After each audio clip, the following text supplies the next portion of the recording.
దోసపండి ప్రజా సంఘాలు పనిచేస్తాను.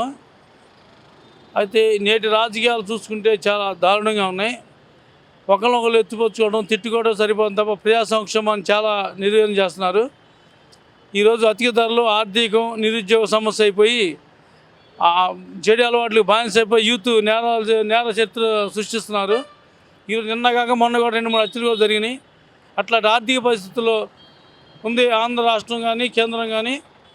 కేంద్ర ప్రభుత్వం చాలా అధిక ధరలు పెంచడం వల్ల గ్యాసు, నిత్యావసర రేట్లు, బస్ ఛార్జీలు చాలా అదేంటే జిఎస్టీ అని చెప్పి పెడుతున్నారు. జిఎస్టీకి మన ఆంధ్ర రాష్ట్రానికి ఇవ్వకపోయినా సరే చాలా ఎక్కువగా అధిక ధరల మీద అమ్ముతున్నారు. మొన్నదాకా నూనె 200 రూపాయలు అమ్మింది, 150 రూపాయలు నూనె ప్యాకెట్. ఈరోజు గ్యాస్ సిలిండర్ వస్తే 1100-1200 దాకా దాటే పరిస్థితి ఉంది. సరుకులు రేట్లు పెరిగినాయి. ఇప్పుడు 4 రోజుల నుంచి బియ్యం రేట్లు పెరుగుతున్నాయి. 400 రూపాయలు ఉన్న బస్తా 1100 రూపాయలు, 1200, 1500, 1100 రూపాయలు అమ్ముతున్నాయి బియ్యం. ఇప్పుడు చాలా రేట్లు పెరుగుతున్నాయి. బస్ ఛార్జీలు అన్ని నిత్యావసర రేట్లు పెరుగుతూనే ఉన్నాయి. పనులు లేవు ఆంధ్ర రాష్ట్రంలో. కూడా ఆంధ్ర రాష్ట్రం మరొక రాష్ట్రంలో తయారయ్యే పరిస్థితి ఉంది.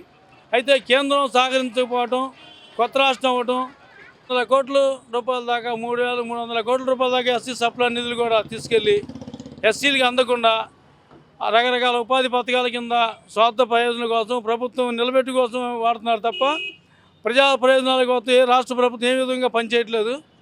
అయితే సప్లాన్లో ఉన్న నిధులు ఏంటంటే దళిత, బడుగు, బలహీన వర్గాలు, ఎస్సీ, ఎస్టీ గ్రామాల అభివృద్ధికి, విద్య, వైద్యానికి, వాళ్ళ జీవన పోరాటాలకు ఉపయోగించిన డబ్బులు కూడా తీసుకెళ్ళి అంబేద్కర్ భవనం నుంచి అంబేద్కర్ విగ్రహం అని చెప్పేసి విజయవాడ కట్టడం చాలా బాధాకరం. అది అతని పేరు రావాలంటే అతను సొంత డబ్బులు పెట్టుకోవాలి, లేదా ప్రభుత్వం నుంచి వసూలు చేసుకుని కట్టుకోవాలి.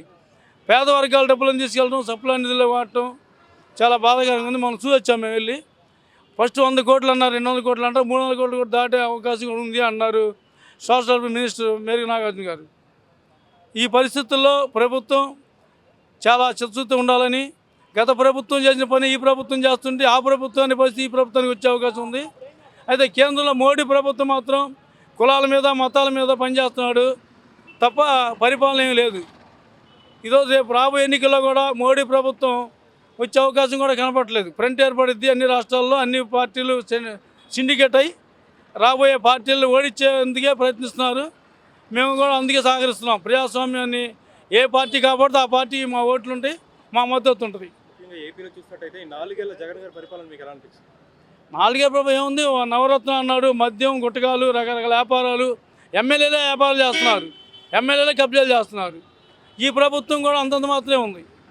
ఆ ప్రభుత్వం లాగా ఉంది ఈ ప్రభుత్వం కూడా, అంత మెరుగేం లేదు. కాకపోతే 10,000 రూపాయలు ఆటోలకు ఇస్తున్నారంటే 14 ఏళ్ళు రాస్తున్నారు పోలీసులు. 10,000 రూపాయలు ఇస్తున్నారంటే నిత్యావసర రేట్లు పెంచుతున్నారు. ఏముంది ప్రభుత్వంలో? ఈ చేతి ఇస్తున్నా ఆ చేతి తీసుకుంటున్నాడు. ఎవరికి ఏం పనులు లేవు. ఆ వచ్చిన 4 రోజులు జలస చేసుకున్నాడు, 10 రోజులు కష్టపడుతున్నాడు.